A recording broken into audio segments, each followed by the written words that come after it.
I'm Kytia. And I'm Jerrell. Welcome to our podcast where we talk about glowing through life Instead of just going through life. It's a his and hers perspective about modern topics and hot button issues. From Christians just like you.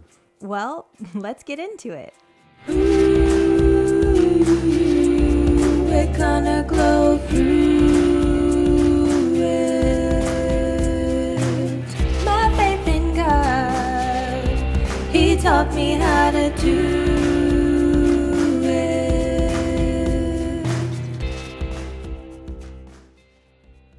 I'm Petra and welcome to the Glowing Through It. This is Kytia Lamore and my husband, Jerrell Connor. And what you just heard was our daughter's intro to this episode. She was helping me do a sound check, so she wanted to record it for real. She was like, "Are you going to delete this afterwards?" And I was like, yeah. And she was like, "Aw." So I was like, "I'll save it if you say what I tell you to say." So she said that, in case you couldn't understand, she was saying, "This is Petra, and welcome to Glowing Through It." So that being said, you already know what this podcast episode is going to be about. It is regarding the ever so controversial topic of modesty. I don't think there's many people who have the same exact standards for modesty or the definition of modesty. Jerrell, have you seen that it varies from person to person, even within Christians or even within secular media or whatever, that it's kind of varying degrees of what modesty means? Absolutely.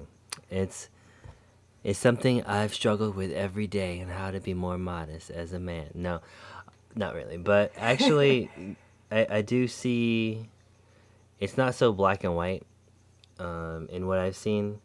And, I mean, you can go from culture to culture or belief to belief. And, hey, she's showing her ankle, so that's too much skin. And in other cultures, people just walk around naked, and it's normal. So it definitely is a case by case, culture by culture kind of thing I found.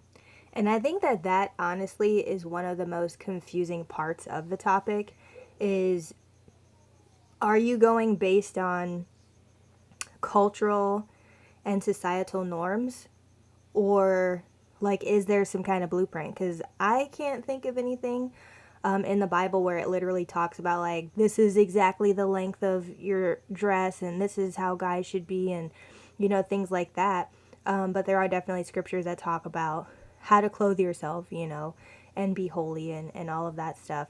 But I know that modern day, I was talking to my daughter about this just the other day, where it's I don't know if you've ever tried to explain general ideas to a 5-year-old, but it's kind of hard to put it into words. Things even like modesty, like we were talking about how men and women dress and what's normal or what's expected of different genders and things like that. And I was even telling her but we also have to pray about it, because sometimes the world does things that is in God's eyes not the best, and we just have to seek Him in that, because even if it's normal or expected in a certain culture, like Jerrell was saying, you go to another country and then it's completely different. Don't even show your nose, only your eyes can be out, things like that. But the interesting thing about it is I feel like modesty is definitely geared toward women. And even the definition, I looked it up and I'll show you the definition of modest. Number 1 is unassuming or moderate in the estimation of one's abilities or achievements. Number 2, of an amount, rate, or level, relatively moderate, limited, or small. And number 3, of a woman, dressing or behaving so as to avoid impropriety or indecency, especially to avoid attracting sexual attention. Of clothing, not revealing or emphasizing the figure. So even in the definition, it's only women apparently have to have certain guidelines. And I know even growing up in the church, for me, the emphasis was, hey, don't let your brother stumble. Women, your shorts should be like this, your shirts should be like this, your dresses should be like that. if you're in a position of ministry, this is your whole standards of how you got wear pantyhose. You know, there's just different things that I was expected to do, and like it's just not that way.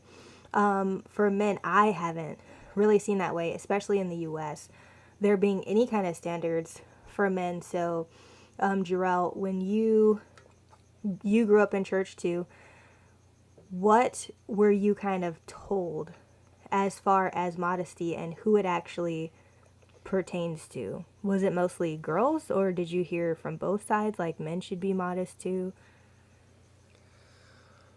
I actually can't really recall being told about it like as a conversation between anybody. Really? I think mostly I kind of understood it through cultural norms, maybe things I've seen on television at the time, or potentially sermons. And I don't think I've ever. No, I can't. I mean, maybe one movie where it was talking about guys maybe covering up, but it was more in like just the context was it wasn't appropriate for it to be like shirtless or whatever the thing was. For And men? but it was like it was just that movie. It wasn't like it Oh. was a an idea that existed and that I had been like aware of or even really thought that much about. So it was really always pointing towards women being more modest, in terms of like more alluring. I think one of the other definitions with modesty being like unassuming and like maybe more not so flashy or like that side of it. I've heard more of that being applied to in certain situations to males, but not not really in the other way.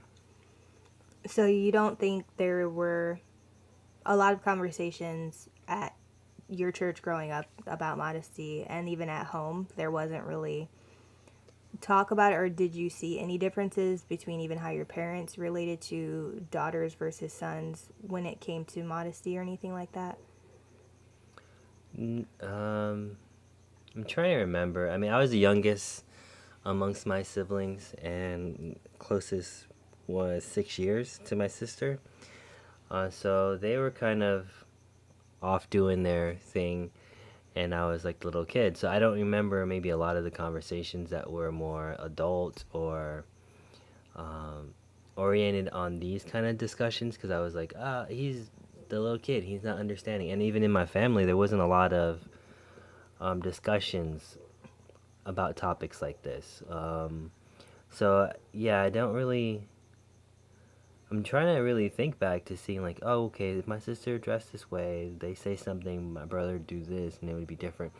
Mostly, it was kind of the, and I think there might have been because of the thing I can relate it to is like they're in my family. There would be like, oh, then like all of my siblings they would date or see people, and then it was like it's okay for my brother to have some like a date over, but then there's all these like restrictions or things if my sister had like a date or someone she was seeing over. And I noticed like, oh, okay, so that's a little different, but I see that on TV too, and I didn't feel like it was necessarily fair, but I knew that was a thing that people did. Like the parents would be like overprotective of the daughter in that way, but the son would be less. They'd be more liberty, I guess, and a looser reign on him. So I've seen that. So I feel like there probably was other things like about modesty that would have been around, but I just wasn't privy to a lot of those conversations, I guess.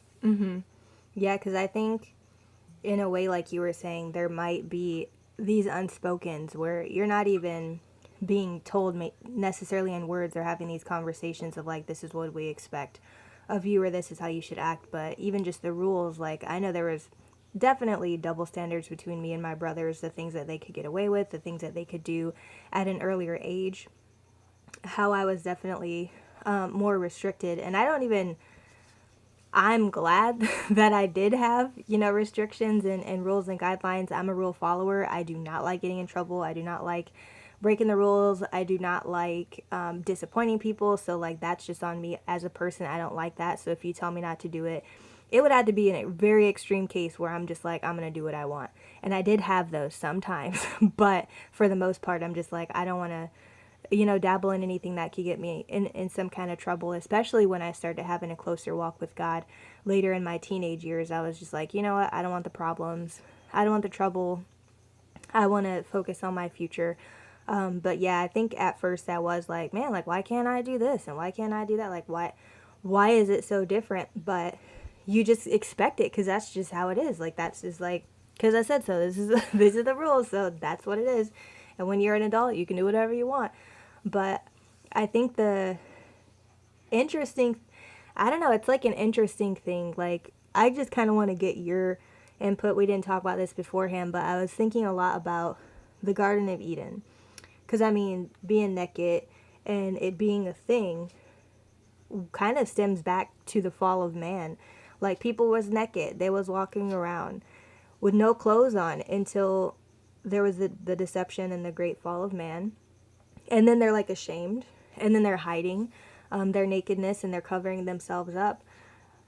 But nowadays, it's like, I guess, what is the correlation between the shame that was brought on with nakedness, and then now it's like, to be sexual is to be liberated in a way. Like, you should cover up because your body is such a prize. Basically, sometimes in more modest cultures, it's like, cover up because your body's a prize. But also in certain places too, it's just like, hey, everybody, let's liberate ourselves and let's do this. But I don't really see that shame anymore that much when it comes to someone's body just not having clothes on. Like, what do you think changed over time that made human beings like nervous and ashamed or feeling guilty for their body being exposed to now, like, that's not really the problem? I'm trying to understand that question. I'm So, trying to understand too. so Because at first it was like there's this shame of like, oh my goodness, like my body's exposed. And now it's like, that's not really seeming to be involved anymore. Like, what do you think changed over time just as mankind moved through time, that it just became more of like, has to do with sexuality? Because it didn't seem like it was about sexuality, or that in the beginning of why people wanted to cover up, it was just that, oh, I'm ashamed, like, oh no, I'm naked, I'm exposed. yeah, it's a good question. I think the situation was so different because, I mean, it wasn't like Adam and Eve were going to be seen by another person walk around naked. It was just them. So the shame, I think, with the enemy, we know that he's a perverter. He's a pervert, and he perverts everything. So if in the beginning being naked was normal, because it was, and there was no shame in that, to bring shame for something that was good and pure is for him to pervert it then. So there's nothing to be ashamed about in the before the fall.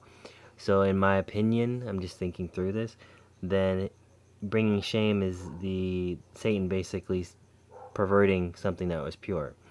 And then if you fast forward later, and it's not like a new thing with the nudist colonies and the liberty. I mean, you can go back to Rome and see how they were and the debauchery that they were into. But I feel like the going the other way with it is basically the enemy twisting those who want to embody this purity. It's not going to be pure. It's going to be tainted. It's going to be perverted. So it's not that they're like, hey, look at, we are free and we're not bound by shame of our bodies because it's a beautiful thing. It's a God created thing. They don't go that way with it. They go with free love, and we should explore all these different things that are not what the body's for and not the way that God designed it. So I feel like you go off both sides of the spectrum is a perversion of what God's plan was. And I don't know if that answers what you're getting at, but I think that's kind of how I process the extremes on why it's both shameful and also embraced in a way that is sinful. Yeah, because I guess, like you're saying, it's like the enemy will pervert things, and it's not always just in one way. He's kind of just like, how can I take this one thing and make so many areas to be sinful or bring shame or guilt or all of that? Because I'm like, was it an evolution of how people felt, or maybe it was just a thing where it was just like, how many ways can I use this against you? The fact that you want to be covered up now or whatever, because it is. I mean, a lot of things about what the enemy does, it doesn't make sense except for the fact that he just wants us to be messed up and to constantly be trying to find the truth and the answer without going to God, basically. So it's interesting to me because I think about, going back to the whole double standard thing of how women should dress and not really talking too much about men, because I didn't really hear a lot about modesty for men. I would just think things like, okay, if women need to cover their nibs and their private parts and whatever, how come guys, if they walk around shirtless, I can see their nibs, and like, why isn't it a big deal? Is it because we're conditioned that it's not a big deal, or are women just not as moved by what they see to become like a sexual thing? Which, I mean, I don't fully think that's true, because there are women who are very moved by that and looking at certain images on purpose because they get a rise out of it. But do you think that it's far less in the case of women who are just like, oh my gosh, I see a man's body, I just can't even stop myself, like, I don't I'm think super it's turned on. no, I don't think it's that, because I think even the notion of the skew of how I know men are more visual, and that's not really debated, but I feel like a lot of times it's downplayed on how how much attraction physically and visually impacts women too, and it seems to be downplayed. But I do think it's cultural, because if you just look, I mean, we basically we know well the environment we live in, and from birth, most of us are where we are now is essentially a similar cultural construct that we exist in. And you can look at other places in the world.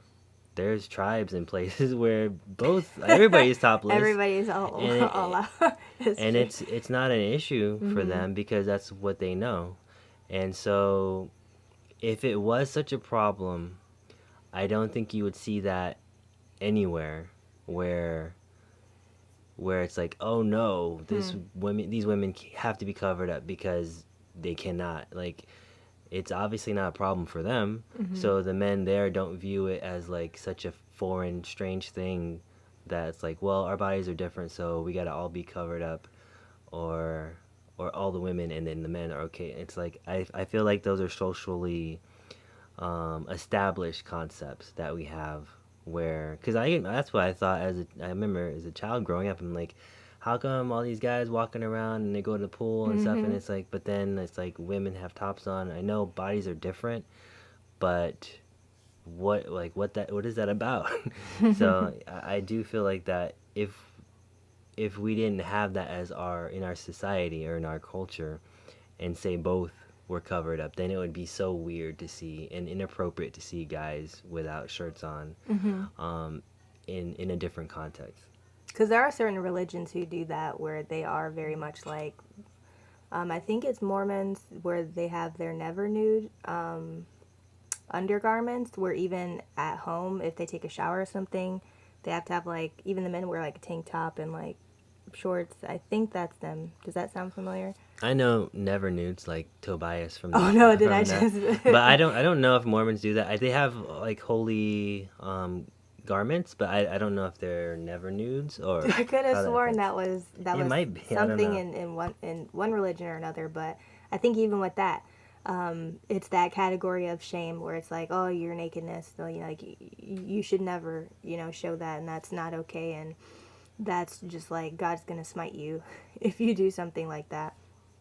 But I think for me growing up, I guess my journey of modesty, I mean, when you're a kid, I don't know, I don't know when I first even started thinking about clothing or being modest. It probably had to be like more like middle school, because I remember when I was in middle school in the 90s, you can thank all these pop stars like Britney Spears, Christina Aguilera, like there was like the super low like hip hugger jeans, and then your thongs showing, and then there's the micro mini shirts and the super short shorts and stuff. Like that's what I saw. I wasn't like allowed to wear that. This is when I was living with my dad at the time, and so most of my most of my clothes were just like boring, like just regular clothes, like going throughout middle school. But I definitely did notice, girls who had certain type of outfits getting certain type of attention.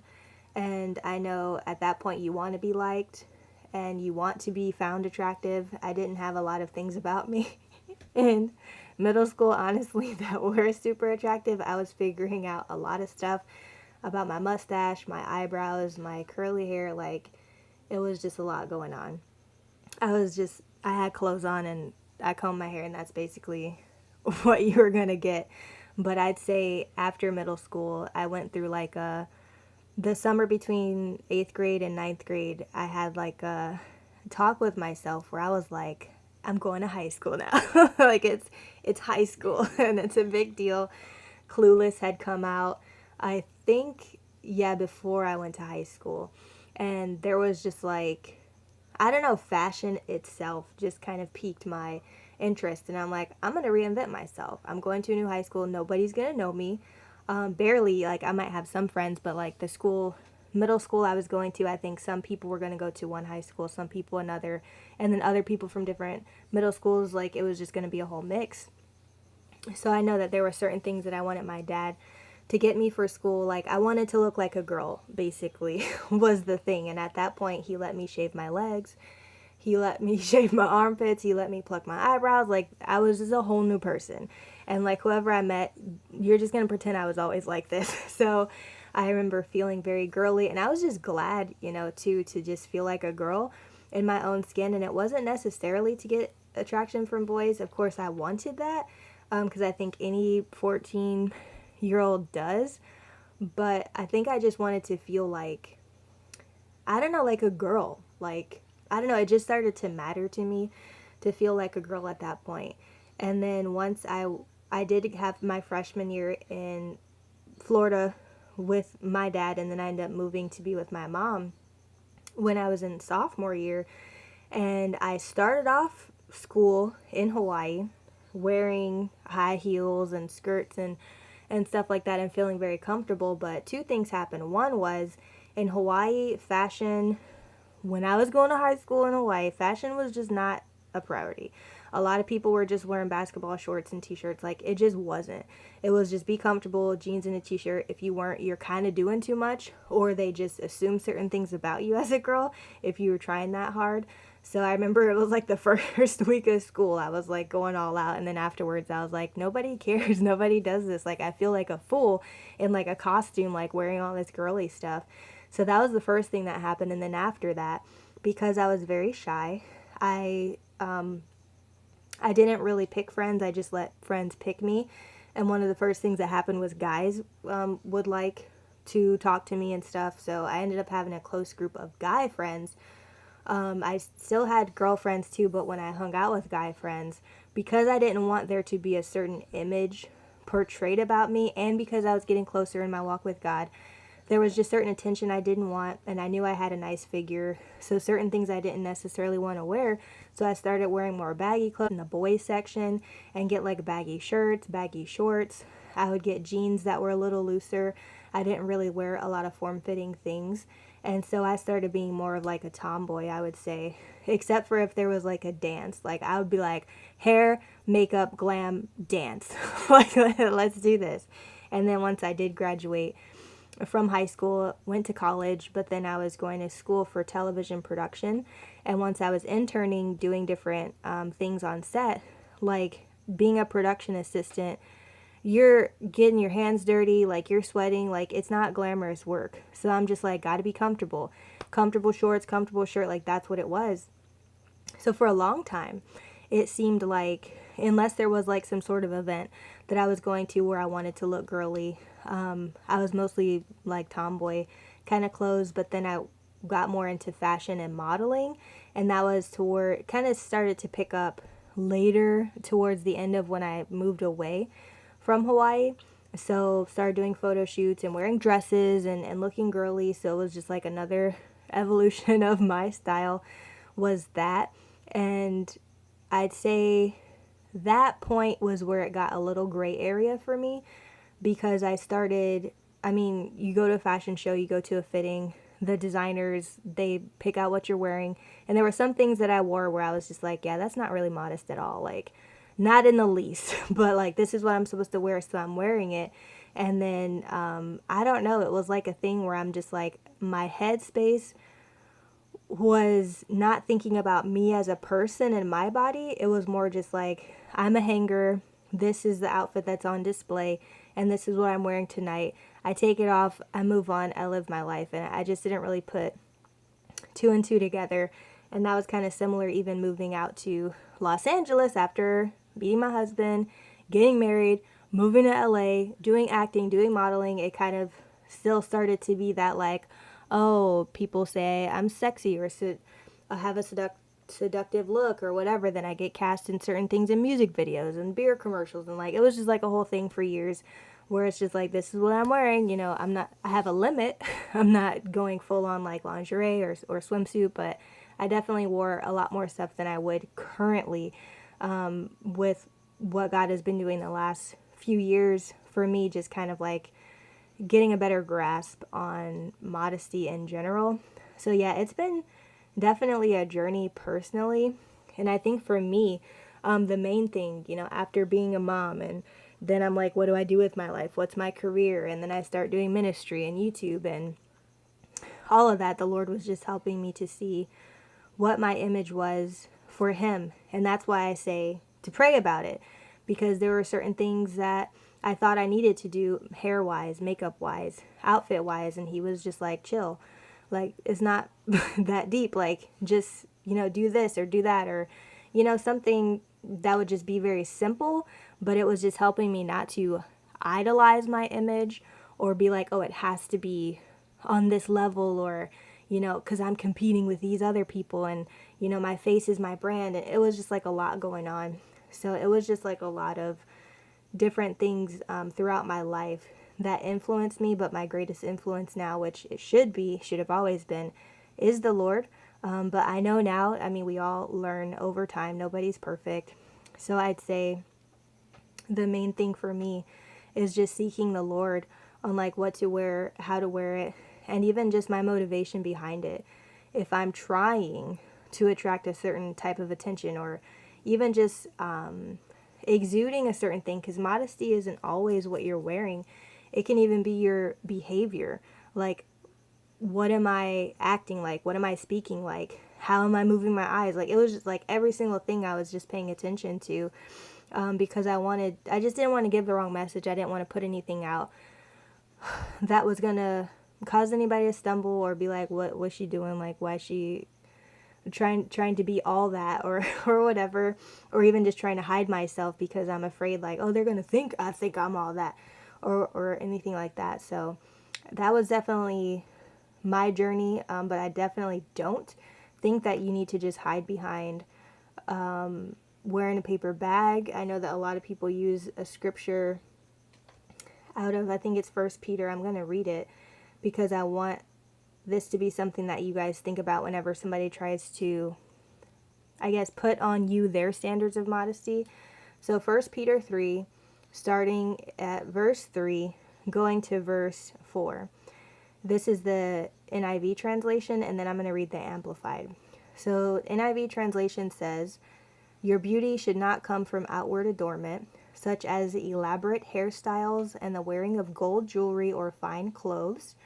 Rather, it should be that of your inner self, the unfading beauty of a gentle and quiet spirit, which is of great worth in God's sight. So people have taken this and said, your beauty shouldn't be about your hair, shouldn't be about your makeup, shouldn't be about this. Therefore, God is saying, don't do your hair, don't wear makeup, don't wear fine clothes, don't wear jewelry. And then they just kind of slap that, don't do this on top of it. Because they're like, obviously the Bible is saying that. But really, in the Amplified version, it kind of explains it a lot better. So I'll emphasize the things that it adds. So it says, your adornment must not be merely external, with interweaving and elaborate knotting of the hair, and wearing gold jewelry, or being superficially preoccupied with dressing in expensive clothes, but let it be the inner beauty of the hidden person of the heart, with the imperishable quality of unfading charm of a gentle and peaceful spirit, one that is calm and self-controlled, not overanxious, but serene and spiritually mature, which is very precious in the sight of God. So you shouldn't be superficially preoccupied with these things. You shouldn't merely be adorning yourself with all these things, but it's not saying women aren't allowed to put effort into the way they look, or cut their hair, or dye their hair, or put it in braids, or things like that. But if that's all that you're using to adorn yourself, if that's where you think your only beauty is stemming from, then Houston, we have a problem. Because I have seen plenty of people on YouTube saying, you got to cover your head, can't wear makeup, can't do this, don't paint your nails, that's Jezebel, everything is Jezebel. And then there's people who have said in their personal journey, God did have them remove certain things because they became an idol. Jewelry became an idol. Makeup became an idol. So God was like, strip that all away, find out why you're trying to do that, get to the meaning of it. And then some of them ended up wearing makeup again in a different way. And some people were like, I guess I didn't really need it. I just thought I needed to cover myself up or be something else, or I just didn't feel beautiful. So that's why I always emphasize, like, seek the Lord in everything. So, Jerrell, is there anything, I know it's kind of different for women because it seems like modesty is so focused on women and what they wear, but have you personally had like an evolution or a journey with how you dress, or the amount of time or emphasis that you put in that, even trying to attract people or fit in, or be trying to be sexy guy or anything like that? For me, it never really was about being sexy guy. It was always about expressing my creativity. I think all the way back to high school, I always had a thing where it was like, a lot of the people around me dress a certain way, act a certain way, and I was very much like, I don't want to be like everybody else. And how that came out a lot was in how I dress and in fashion choices that I made. So it was not really, I think it wasn't so much a modesty thing, but it was a thing where clothing and fashion has been a part of who I am for a while, because of how I felt it was a method of me to express myself. And that's always been evolving. Like, that evolved from how I dressed in high school to probably 3 or 4 different ways I dressed in college. And even like after college, there's a bunch of like reinventing or new kind of takes on things. So I mean, I think I've gone through that in a different way. And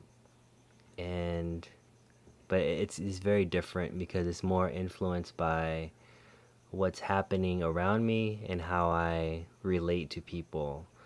And even as an artist, I feel a lot of what I do, whether it's colors that I wear, colors that my hair is, or just like an aesthetic or a style, that it is influenced by how I'm growing creatively. And I think those things are interwoven in together a lot. And I think that, I mean, I'm glad that you brought up the notion of creativity, because I definitely feel like expressing yourself creatively is something that the Lord has designed us all to do. He is the most creative being because He is the creator.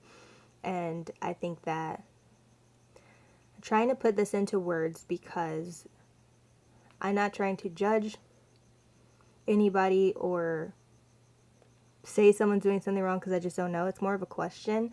I have seen a trend amongst what seems to be like millennial preachers, so like younger pastors and stuff, where they it seems to me, because of how they're dressing, that they are putting a lot of emphasis on their wardrobe, and it becomes like, honestly, it feels like a costume that they wear, to preach in, because it's like, oh, you can always expect this person to be in like this kind of pants, this kind of leather jacket, these kind of glasses, and then you see other people start doing it like like it's can't be a coincidence, all these people start wearing these glasses, like, 'cause I don't think so, or these tight pants. But yeah, it's like almost in a way it's like distracting, and I can see how that how what people have put on women to be modest and whatever, like it can be distracting. Like if you see a woman speaking at church or whatever, and she has the tightest dress on, you can see literally all of her curves. Like it can be distracting. She has a low cut top, cleavage, bursting out. And in the same way, me as a woman, if I see a guy in the tightest jeans in the world and all swagged out or whatever, then I'm just kind of like, why is he, doing that? Like how he's acting or how he's dressing feels like someone who is going to the club or on a date or something like that. It just feels like it doesn't fit in. Or their shirt is so tight you can see their nibs like through it. Like I've literally seen that. Like people preaching with the tightest sweater, nibs are poking through, and it's a guy. And I'm just like, I don't know what this is, but do you I guess, do you see that happening? And like, what are your thoughts on it? Like, do you think it should be called out? Do you think they're doing it on purpose? Like, this is just me asking you for your thoughts. You don't have to like explain it or anything like that. I just kind of want to know how you feel about it. You talking to me? I'm talking to you. All right. Yes, I have. I've seen a lot of those with you at the same time. So this gets into a weird territory where I don't know how I feel about stuff, because you don't really have the luxury a lot of times of knowing intent and where people dress. I know for a fact that fashion people dress certain ways out of different what is it, the incentive, not incentive, but like different things lead people to dress the way they do for different reasons. Mm-hmm. Some people dress a certain way, like me, to express themselves and to distance themselves kind of from different groupings even. Other people dress to belong with whatever like their scene is. And I noticed this a lot when I'd go to more like concerts and see more bands play, and it's like, oh, so the lead singer is like this, and then all these fans are like, they're like wearing, it's like a uniform. So it's like, oh, this guy, he associates as a rebel, or maybe he's rockabilly, so he's gonna have like the Doc Martens or the Creepers, and he's gonna have the flannel, and he's gonna have jeans, and he's gonna have his sleeves tucked this way, and other, oh, this guy is totally, he associates with this other one, he's gonna be all vinyl tight pants. And it's like you see people that kind of just like, it's like a uniform you wear to fit in with a group. So those are also like incentives, or not incentives, but motivations, I guess, for people to dress a certain way. And I see that with a lot of younger pastors, like you said, ministers who are doing that. And so for me, it's like, well, okay, I'm not judging them, but how do I judge, like discern what this behavior is, and how do I think about it? And I think it is a young thing. I don't know if it's a meant to be an alluring thing, because if that's, say, if I was a minister at whatever age we're talking about, maybe early 20s or something, and I was still going through phases of how do I dress, and how, like, this is like what's hot right now, or this is how I want to express myself. So it could just be that for a lot of them, where they're like, yeah, this is what's trending, and I'm still trying to be like, find out not how to be cool as a pastor, but just how to be cool as a person. And this is what I think is cool. and they may not even think about like, oh, well, this is kind of crossing the line. And I think it's that way for women too. It's not always the reasoning for them dressing a certain way isn't always intentional for the way that some people categorize or label them as. And it definitely reminds me of a of a Dave Chappelle Oh no. joke. I know a lot of people probably have heard it, but it's true. It's funny, but it's true. He says basically it's a story about a woman who's dressed very scantily clad on a corner in a city, and like a guy walks by or he drives by, and then he's like yelling at her, and he's very much like wow, look at how like she's popping out the top of her clothes, she's popping out the bottom of her Oh clothes, no. everything's like super tight, and it's like the character in the joke is reacting based on how she's like carrying herself and how she's dressed. And then he stops the joke and says, you guys, you need to know that just because someone's dressed a certain way, don't judge a woman by how she's dressed, because that doesn't mean that she is, like, for lack of better terms, like a prostitute, or you don't have to treat her that way. Don't, because you don't know, just because someone dresses like this, it doesn't mean that. And then he says, but for women, you got to understand that that's very confusing, because basically, if me, Dave Chappelle, is on the corner wearing a police uniform, and then somebody runs up and says, "Hey, officer, there's an emergency. You need help. We need help." And it's like, "Wait a minute, I'm not an officer. Why would you think that?" And then he's like, "But you're wearing a uniform." So he's saying that for women who dress like that and carry themselves that way, like, you may not be a prostitute like that, but you have to understand that you are wearing the uniform of a prostitute. So the whole point is kind of there's two sides of it, where we don't want to judge people by how we see them dressed, because even in church, I see a lot of people who are like, if I go to a church and then like there's a woman who's dressed in like a short skirt, there'll be people who are like almost offended that she's dressed that way coming in there, but they don't know her story. Mm-hmm. She could have been a prostitute, and she's going there, she's going to be saved, and she's going to, like, her life's going to turn around. Or maybe it's not that, but we don't know.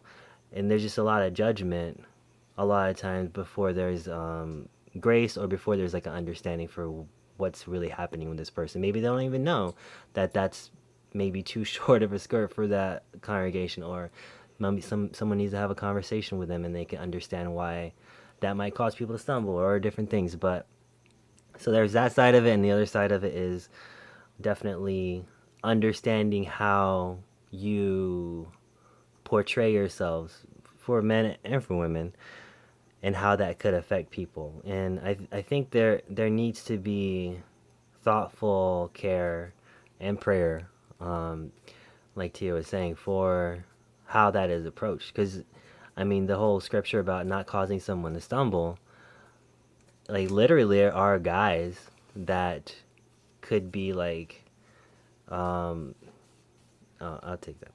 There are guys who could be, they could see a woman in like a thick wool sweater and still find a way that that's going to be alluring or causing them to stumble, and that's obviously not the woman's fault. So there's a bit of both sides that need to, that I guess, two to tango, two sides of the story, on how we need to really be aware, I guess, of how we can work together, and what is our role and our responsibility with topics like this. Yeah, because I think, like you said, with the Dave Chappelle joke slash PSA, it was a thing where it's like it's both sides. Like, no matter what a woman wears, like, I don't think that she should be violated in any way. That's not permission for that. And I think that we as women do have a certain responsibility with how we present ourselves, and also just on the side of how we perceive men or look at them. Because I mean, there's so many women who will look at guys and just be like, oh my god, she's so fine, I would want to do this to him if I got him home. And like, they'll be saying the same type of stuff that men say about women, and they'll just be oogling, whatever the word is, in men in public. And I think that a lot of times that's not even spoken about. It's like, oh, women, be modest, don't cause your brother to stumble. And obviously, like I said, you should be prayerful about how you dress, how you carry yourself. You and the Lord figure that out. But even with men, I remember reading 2 books before me and my husband got married. One was called Captivated or Captivating, I forget, but it was Captivated. I think. Captivated, and it was basically a woman's book. I don't remember the author, but it was like there's a husband and wife who both wrote books. The wife wrote one for women where it's just like all the things that women are dealing with or going through that we need to get healing and find breakthrough and be ready for a mate. And then the guy's one, Wild at Heart, I think it was called. I think it's Don and Melissa Eldridge. Yeah, I think it's Something like that. Sorry. But yeah, so the Wild at Heart was the guy's one. And I just remember so much emphasis on the men's one was about averting your eyes and how to basically not be causing yourself to be falling into sin, or even just like allowing yourself to be drawn to lusting and being tempted and things like that.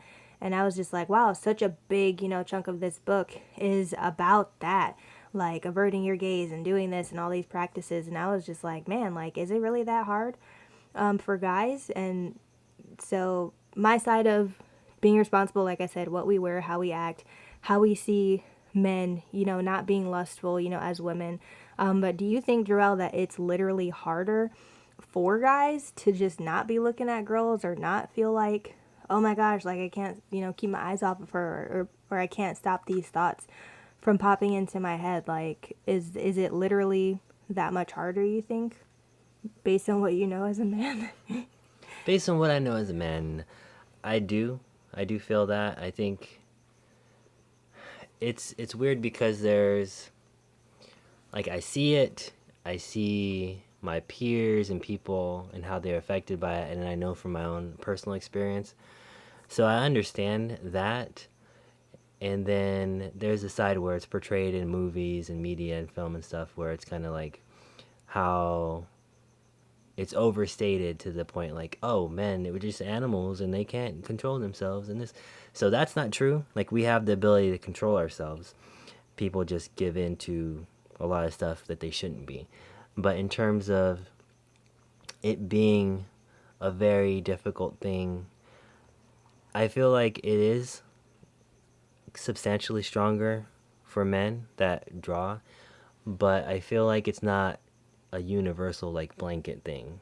And I think because some men may not be as stumbling on visual stimulation. It could be they're more into substance abuse, or they may be an alcoholic, or like there may be other areas that they're weaker in. But as a whole, I do feel like it is something that influences men more vividly and stronger than women, with the whole having to, I guess, guard your eyes to because how lust can kind of overtake or creep in easily. And I do like there were studies and people were saying things like average man thinks about like intimate things because our daughter's in the room at like I don't know, it was like 10,000 times a day or something There's like no that. way. It's like whatever the number was, and I was like, that's a lot. But then also, I knew people that probably that was pretty close to how much they thought about it or whatever it was, the number. But so yeah, I think there is truth in that, and for me, it's interesting because I remember being like in high school, and I wasn't blind, so I knew when girls would dress a certain way or whatever, and they were around me. But I wasn't. I think God kind of shielded me because I never opened that door until I was married. So Open the door, meaning, into intimate dealings oh, and saving myself for marriage. So I feel like because that door was never really opened, that it didn't I didn't notice it as much. I mostly notice how guys around me would react. Like, oh, this girl walked into a room, and I'm like looking at the guys, and they're like their eyes were glued on her, and then they couldn't like look away, and it was so obvious. And I'm like, wow, so many of the boys in this school the or boys. the peers around me are like that. So And you then feel like if you had been physical with girls, like if you started that, then that would have opened the door to like, now I can't, now when I see someone, I'm imagining this, or I yeah, can't look away. I think for me, not being able to go back and redo it to see these hypotheticals, it's really based off of how things seem to change maybe when we were once we got married. So once I was with you, I did notice like, oh, I have a wife and I have opened the door to being intimate. Then it was like, okay, then I notice more because my mind is like thinking about it. Because I think my mind wasn't even really, for the most part, wasn't really open to that whole thought process of my thinking, really. And because of that, when it finally was, then I think it was more of a battle to say, oh, this is new, because before it was always like, I'm not even opening that door, I'm not even turning that page, so it's not even, I'm not considering it. And then once it is, then it's like, oh, I'm already thinking about this so much, so it's so, now I have to fight harder to guard myself against certain ideas or seeing things. And I think that's interesting because I don't think a lot of people put two and two together in that way, that once you experience something like literally firsthand, how it, yeah, like you said, it opens that up. And it's not like opening Pandora's box, because it's not like a bad thing to do things with your spouse. But yeah, I think until you do that, you're, I don't know, like, yeah, there's almost like this barrier there. Not Mm-hmm. that you could never have imagined it, because there's plenty of scenes in movies and stuff where it's like, oh my gosh, like they're going at it. But yeah, until you're like in it, you're just like, whoa, like this is intense. Like, it's like a new thing. It's a new thing and a new experience, and like I'm super curious about it even more so now. So, are there any parting words that you have for anybody? There's another Dave Chappelle. No, no, I think that's it. I think we covered a lot of ground. Okay. Well, I'm gonna close this in prayer. I don't remember who prayed last, but I'll pray Okay. because I don't remember. Lord, I just thank you, Father God, honestly, for your design for mankind and for the beauty that's in it, because men and women are beautiful, and there's a lot of things to be enjoyed about the sexual experience within marriage and within the safety and covenant of your God ordained marriages. So I just thank you for that. And I just continue to pray for those who are listening to this, that you'll help them wherever they are. They could be married, they could be single, they could be 12 years old, listening to this. At the stage that they're at, please meet them with the wisdom and the information and knowledge that they need in order to please you, in order to do things in a way that you call them to.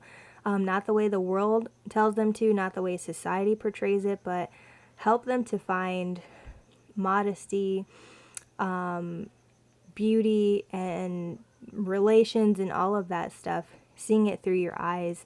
Because there's so much sexualization of everything, but also, even within the church, sometimes there's shame. Like, you shouldn't even talk about this, you shouldn't be thinking about this. Like, and then we're not able to ask the right questions, and we're just left to like whatever our peers are doing.